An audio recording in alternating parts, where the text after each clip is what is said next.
In the quiet countryside of Borley, there once stood a building that seemed, at first glance, no different from any other place of worship and residence. Borley Rectory was built to serve as a home for clergy, a place of reflection, routine, and quiet devotion.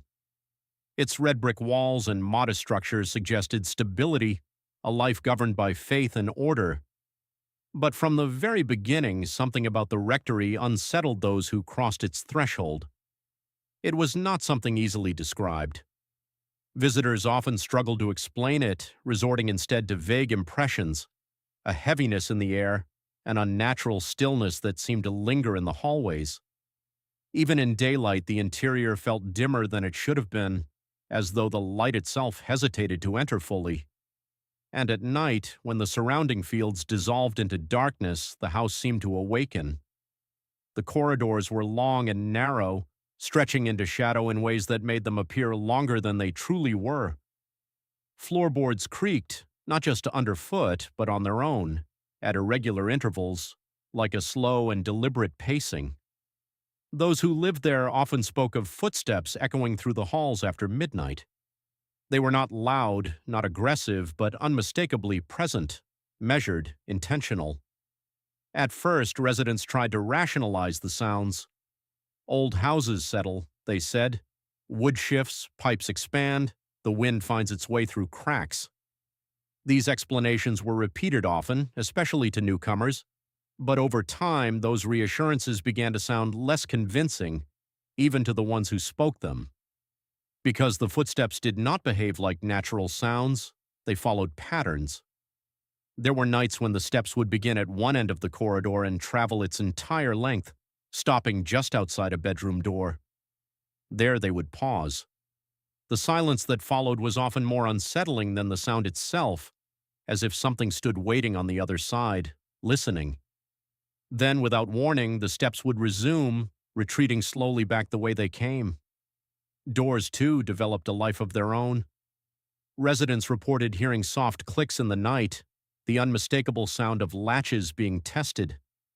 Occasionally, a door would creak open inch by inch, revealing nothing but darkness beyond. Some who witnessed this described a peculiar sensation, as though the movement were not random but deliberate, guided by an unseen presence with quiet intent. Candles flickered when no draft could be felt. Objects shifted slightly from where they had been left. And always there was that sense, not of being watched exactly, but of not being alone. Yet it was outside, in the garden, where the most enduring and chilling accounts emerged.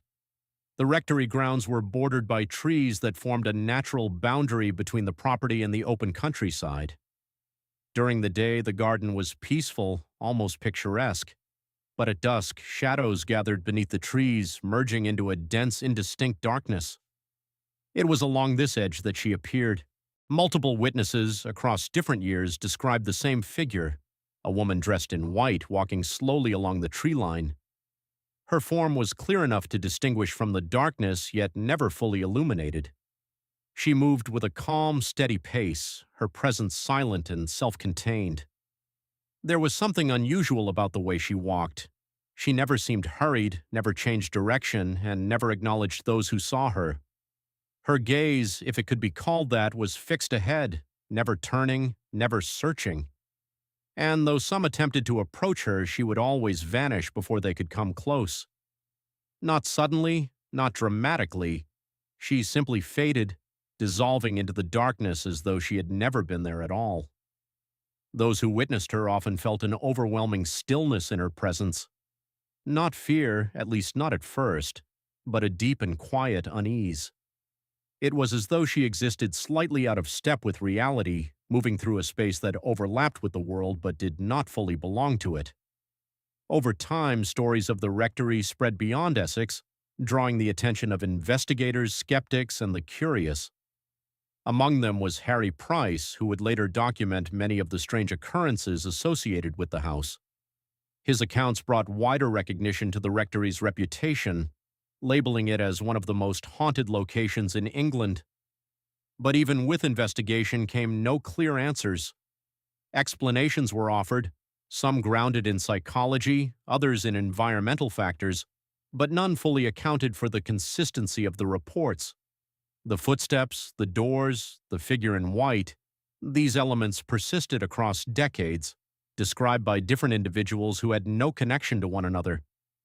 And then, as abruptly as the stories had begun, the physical presence of the rectory itself came to an end. A fire in 1939 severely damaged the building, leaving it in ruins. What remained was eventually demolished, erasing the structure from the landscape. Today, there is little to mark where it once stood, no corridors, no doors, no walls, to contain whatever may have lingered there. But the absence of the building did not erase its memory. The stories endured. They continued to circulate, passed from one generation to the next, carried not by evidence but by experience, by the quiet conviction of those who had heard, seen, or felt something they could not explain. The image of the woman in white, in particular, remained vivid in the collective imagination, her silent walk along the trees becoming a symbol of the rectory's enduring mystery. Some claim that even now, on certain nights, the area retains an unusual atmosphere. Visitors have described a subtle shift in the air, a faint echo where no sound should linger. There are those who say they have glimpsed movement near the old garden boundary, a pale shape drifting between the trees. Others dismiss such claims, attributing them to suggestion, to the power of stories themselves. After all, once a place becomes known for its hauntings, every shadow can seem suspicious, every sound imbued with meaning. And yet there is something about the story of Borley Rectory that resists easy dismissal. Perhaps it is the consistency of the accounts, perhaps it is the quiet nature of the phenomena. Nothing violent, nothing overtly threatening, just a steady presence that refused to be ignored. Or perhaps it is the way the story lingers, much like the figure in white herself, silent, persistent, and just beyond reach. What remains most striking is not the fear the rectory inspired, but the sense of continuity it suggested. The idea that something could endure beyond the physical structure, beyond time itself, leaving only traces, footsteps in an empty corridor, a door opening into darkness, a figure walking endlessly along the edge of the trees. The building may be gone, its walls reduced to memory and its foundation reclaimed by the earth. But the corridor, in a sense, never truly ended. It continues, not as a physical space, but as a story. And like the footsteps that once echoed through its halls, that story moves quietly forward, passing from one listener to the next, never quite fading, never fully understood. Somewhere in that telling, the corridor stretches on, endless, unseen, and waiting.